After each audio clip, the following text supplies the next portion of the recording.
Hello students, welcome to Aryam English classes. Aryam English classes में आप सभी का स्वागत है। आइए आज हम a girl with a basket का तीसरा पार्ट देखते हैं। इसके पहले दो पार्ट हम बना चुके हैं, अगर आप नहीं देखें तो उस वीडियो को प्लेलिस्ट में जाके देख लीजिए। तो जैसे कि हम पिछले पार्ट में बता दिए थे कि गर्ल विद ए बास्केट, इस पार्ट का नाम है टोकरी वाली लड़की। तो विलियम सी डगलस से अमेरिका के सुप्रीम कोर्ट के जज थे, वो भारत का भ्रमण करने 1950 में आए थे। तो वो ट्रेन से यात्रा कर रहे थे, तो हर स्टेशन पर रुक जाते थे, लोगों से बातचीत करते थे। एक स्टेशन पर ऐसा नहीं कर सके क्योंकि शरणार्थी बच्चों ने उन्हें चारों ओर से घेर लिया था और टोकरी और पंखे बेचना चाहते थे। तो वही कहानी है। तो लेखक तो खरीदना नहीं चाहते थे क्योंकि उनके पास जो है सामान तो था, तो लेकिन फिर भी चलिए देख लेते हैं, अंत में मजबूर होकर खरीदेंगे। और लेखक कह रहे हैं कि आई बाट वन टाइनी बास्केट। ठीक है, लेखक कह रहे हैं कि आई बाट वन टाइनी बास्केट, मैंने एक छोटी सी टोकरी खरीद लिया। पहले तो खरीदेंगे, फिर बाद में एक लड़की जब उनसे आग्रह करेगी कि हमारी टोकरी खरीदो, 9 साल की लड़की, तब वो पहले से खरीद चुके रहेंगे, नहीं खरीदना चाहेंगे। लेकिन अंत में तब उसकी हेल्प करना चाहेंगे, पैसे देकर वो नहीं लेना चाहेगी, तो फिर अंत में मजबूर होकर खरीदेंगे। यही सब कहानी है। चलिए देखते हैं, बहुत इंटरेस्टिंग कहानी है और क्वेश्चन भी इसमें से परीक्षा में आते हैं। तो कह रहे हैं कि लेखक आई बाट वन टानी बास्केट, मैं एक छोटी सी टोकरी, टानी माने होता वेरी लिटिल, बहुत छोटी सी, मैं एक बहुत छोटी सी टोकरी खरीद लिया। तो फॉर ए फ्यू आना माने कुछ आना में, कह रहे हैं कि मैं कुछ आना में एक टोकरी खरीद लिया, एक छोटी टोकरी खरीद लिया। अनदर फ्रूट बास्केट, और दूसरी फल बेचने वाली टोकरी खरीद लिया। फॉर ए बिट मोर, थोड़ा और अधिक देकर, थोड़ा और अधिक देकर एक फल बेचने वाली, फ्रूट बास्केट मतलब फल रखने वाली टोकरी खरीद लिया। टोकरी का मतलब से डलिया होता है, ठीक है, टोकरी जिसमें सामान वगैरह रखने की। A beautiful waste paper basket, और एक सुंदर वेस्ट पेपर बास्केट माने होता है रद्दी कागज रखने वाली टोकरी। फॉर ए रूपी, 1 रुपये में, और 1 रुपये में एक सुंदर रद्दी कागज रखने की टोकरी खरीद लिया। ए लवली सीविंग बास्केट, और एक सुंदर सिलाई का, सीविंग बास्केट माने सिलाई का सामान रखने की टोकरी खरीद लिया। फॉर ए रूपी, 1 रुपये में, और 1 रुपये में एक सुंदर, लवली मीन्स ब्यूटीफुल, सुंदर सिलाई का सामान रखने की टोकरी खरीद लिया। A few fans for an anna or two a piece, और कुछ पंखे खरीद लिए। फॉर एन आना माने एक आना, आर टू ए पीस अथवा 2 पीस माने प्रत्येक। तो इसका पूरा अर्थ ये होगा, a few fans for an anna or two a piece माने एक एक 2 आना प्रत्येक के हिसाब से मैंने कुछ पंखे खरीद लिए। My arms were full filled, मेरी भुजाएं फील्ड माने भर गई थी। And I had not spend 50 cents, और मैं 50 सेंट भी नहीं खर्च किया था। द चिल्ड्रन पास्ड इन, बच्चे पास माने गुजरे, पास गुजरे। शाउटिंग देयर वेयर्स, शाउटिंग माने चिल्लाते हुए, वेयर्स माने होता है नेम ऑफ गुड्स, सामान का नाम। तो the children passed in shouting their wares, बच्चे मेरे पास से जो है अपने सामानों का नाम लेकर क्या गुजरे और चिल्ला रहे थे। पास्ट इन, वो बच्चे जो पास्ट इन जो मेरे पास में से होकर गुजरे। शाउटिंग देयर वेयर्स, वे अपने सामानों का नाम लेकर चिल्ला रहे थे, जैसे टोकरी ले लो, पंखे ले लो, ये सब चिल्ला रहे थे। आई वॉज फ्रॉम प्रिजनर, मैं कैदी हो गया था। कंप्लीटली सराउंडेड, पूरी तरह से घिर गया था। मतलब कहने, लेखक करेंगे मैं उस समय में जैसे कोई कैदी को घेर लेते हैं, उसी तरह से ये सारे बच्चे चारों ओर से हमको क्या किए थे, घेर लिए थे। प्रिजनर में तो कैप्टिव, कैदी। अनेबल टू मूव, मूव माने हिलना डुलना, और हिलने डुलने में क्या था, असमर्थ। द मोस्ट, अब यहाँ मोस्ट इंपॉर्टेंट लाइन आ गई, द मोस्ट से लेके एनी हद तक बहुत ज़्यादा एक्सप्लेनेशन आता है। द मोस्ट डिलीजेंट, डिलीजेंट माने होता है हार्ड वर्किंग, अत्यधिक कठिन परिश्रमी। तो आप लोग जो है इंपॉर्टेंट सिनोनिम्स भी आप नोट कर सकते हैं पढ़ाते समय, नहीं तो उस पर ध्यान दीजिए।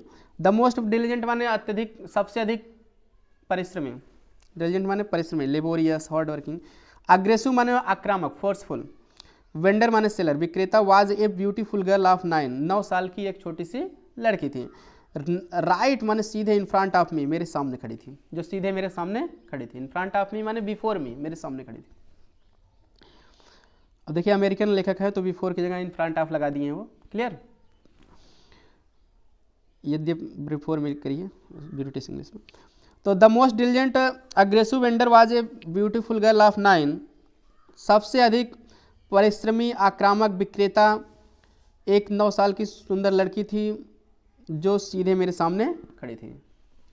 लेकिन right in front of me, सीधे मेरे सामने खड़ी थी। She had a lovely basket, उसके पास एक ब्यूटीफुल बास्केट थी, लवली बास्केट, ब्यूटीफुल बास्केट, सुंदर टोकरी थी, विथ हैंडल, हैंडल माने हत्था, हत्थे वाली सुंदर टोकरी थी।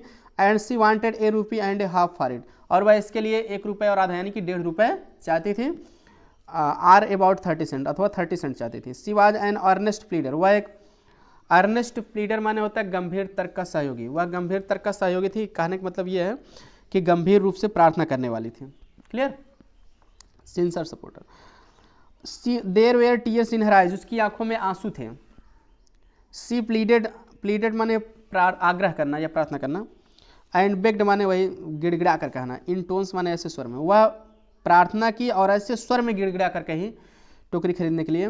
That would ring any heart, that would ring any heart माने जो किसी के भी हृदय को बदल सकता है। रिंग एनी हार्ट माने चेंज एनी हार्ट, हृदय परिवर्तन करना, हृदय द्रवित करना, जिससे किसी का भी हृदय परिवर्तित हो सकता था, दिल पसीज सकता था, ऐसे कह सकते हो। आगे है माई आर्म्स वेयर फुल, मेरी भुजाएं भर गई थी, पूरा भर गई थी। आई हैड नो रूम माने मेरे पास स्थान नहीं था। रूम मीन्स प्लेस, यहाँ होगा स्थान, तो मेरे भुजाओं में स्थान नहीं था। Let along any need, let along any need माने मुझे किसी आवश्यकता की कोई बात भी नहीं थी। लेट माने दो, एलांग माने किनारे कर दो, एनी नीड कोई आवश्यकता तो किनारे ही कर दो। कहने का मतलब मुझे कोई आवश्यकता भी नहीं थी। क्लियर। फार अंदर बास्केट, दूसरी टोकरी के लिए, तो कहना कि मेरी भुजाएं भर गई थी, मेरे भुजाओं में कोई स्थान नहीं था, मेरे पास स्थान नहीं था, और मुझे दूसरी टोकरी के लिए कोई आवश्यकता भी नहीं थी। बैलेंसिंग माने होता है संतुलित करते हुए, संभालते हुए, जिसको कहते हो supporting. My baskets and fans, अपनी टोकरी और पंखे। ऑन माई लेफ्ट आर्म, अपने बाएं भुजाओं से, बाएं हाथ में। कहना कि अपने बाएं हाथ में टोकरियों और पंखों को संतुलित करते हुए। I reached into my right coat, मैं रीच्ड इनटू मतलब पहुंचाया, इनटू माई राइट कोट, अपने दाहिने कोट के पॉकेट माने पॉकेट, कहने मतलब अपने कोट के दाहिनी जेब में अपने हाथ को पहुंचाया, मतलब हाथ डाला। क्लियर। बाएं हाथ से टोकरियों और पंखों को संतुलित करते हुए मैं अपने दाएं हाथ को अपने कोट के दाहिने पॉकेट में क्या किया, डाला। And got a handful of change, और मुट्ठी भर रोजगारी प्राप्त किया, मतलब निकाला। चेंज माने खुला पैसा, रोजगारी। परहैप्स 15 सेंट्स इन ऑल, शायद में पूरे मिलाकर कितने थे वो रोजगारी, 15 सेंट थे। विच आई डिपोजिटेड इन द बास्केट, जिसे मैं टोकरी में, डिपोजिटेड माने यहाँ रख दिया, जमा करना होता है मतलब केप्ट, रख दिया, जिसे मैं उस टोकरी में रख दिया। That the young girl held imploringly before me, जिसे वह छोटी लड़की हेल्ड माने पकड़ कर खड़ी थी, इम्प्लोरिंगली माने विनम्रतापूर्वक, बिफोर मी मेरे सामने, जिसे वह छोटी सी लड़की जिस टोकरी को पकड़कर मेरे सामने विनम्रतापूर्वक क्या थी, खड़ी थी। आई ट्राई टू एक्सप्लेन माने मैं यह समझाने का प्रयास किया, दैट कि I could not by the basket, कि मैं टोकरी तो नहीं खरीद सकता हूँ। चलिए अब अगले पेज पर देखते हैं। But extended the gratuity as a substitute, but extended, extended माने होता है देना, बढ़ा देना। द ग्रेचुटी, ग्रेचुटी माने होता है अनुग्रह राशि, जैसे money given as a gift, जो दान के रूप में, उपहार के रूप में दिया गया धन होता है, उसको हम ग्रेचुटी कहते हैं। एज ए सब्सटीट्यूट, सब्सटीट्यूट माने होता है विकल्प, ऑप्शन, तो but extended the gratuity as a substitute, लेकिन विकल्प के रूप में मैं धन को दान में दे दिया हूं। आई रियलाइज्ड एट वंस, मैं तुरंत महसूस किया, realise means felt, what offence I had given, कि मैंने क्या अपराध कर दिया। ऑफेंस माने अपराध या गलती, कि मैंने क्या मिस्टेक कर दिया। क्लियर, या अपराध कर दिया। दिस चाइल्ड ऑफ 9, यह 9 साल की बच्ची, ड्रेस्ड, ड्रेस माने जो पहने हुए थे, कपड़े पहने हुए थे, इन रैग, रैग्स माने होता है रैग्स माने चिथड़े। क्लियर, यह 9 साल की बच्ची जो चिथड़े कपड़े पहने हुए थे, ठीक है, जो चिथड़े पहने हुए थे, यानी कि चिथड़े कपड़े मतलब फटे पुराने कपड़े पहने हुए थे। And on the edge of starvation, और भूखमरी के कगार पर थी, एज माने किनारे या कगार, और भूखमरी के कगार पर थी। रेज्ड हर चिन, वह अपने चिन माने ठुड्डी, आगे का फेस को, चेहरे को ऊपर की, तो रेज्ड हर चिन माने अपने ठुड्डी को, रेज माने उठाना, उठाई यानी चेहरा सीधा की, ठुड्डी को उठाई अर्थात चेहरे को क्या किए, सीधा की। रीच्ड इनटू द बास्केट, और टोकरी में पहुंची मतलब टोकरी में हाथ डाली। And with all the pride and graciousness, and with all the pride, और पूरे गर्व के साथ, एंड ग्रेसियसनेस माने होता है शोभा या नजाकत, दूसरे हिंदी कहते हैं, ऑफ ए लेडी, एक महिला के, तो with all the pride and graciousness of a lady माने एक महिला के पूरे गर्व और नजाकत के साथ। Handed the money back to me, धन मुझे मेरे हाथ में क्या की, वापस कर दी। हैंडेड मतलब गिव, दे दी, वापस कर दी। There was only one thing, अब केवल एक चीज़ थी, आई कुड डू, जो मैं कर सकता था। आई बाट द बास्केट, मैं टोकरी को खरीद लिया। सी वाइप्ड हर आइज, वो अपनी आँखों को क्या की, वाइप माने पोछी, आँखों को पोछी मतलब आँखों में आए हुए आंसू को पोछी। स्माइल्ड, मुस्कुराई।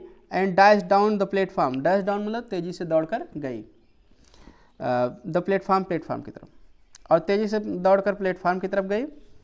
हेडेड फार माने आगे बढ़ गई।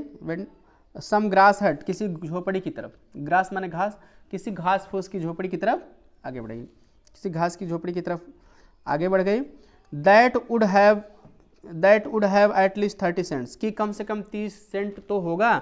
दैट नाइट माने उस रात, यह सोचते हुए आगे बढ़ गई झोपड़ी की तरफ कि उस रात कम से कम उसके पास 30 सेंट तो होगा, क्योंकि 30 सेंट की बेची थी, तो यह सोचकर कि चलो इससे खर्चा चल जाएगा उस रात को।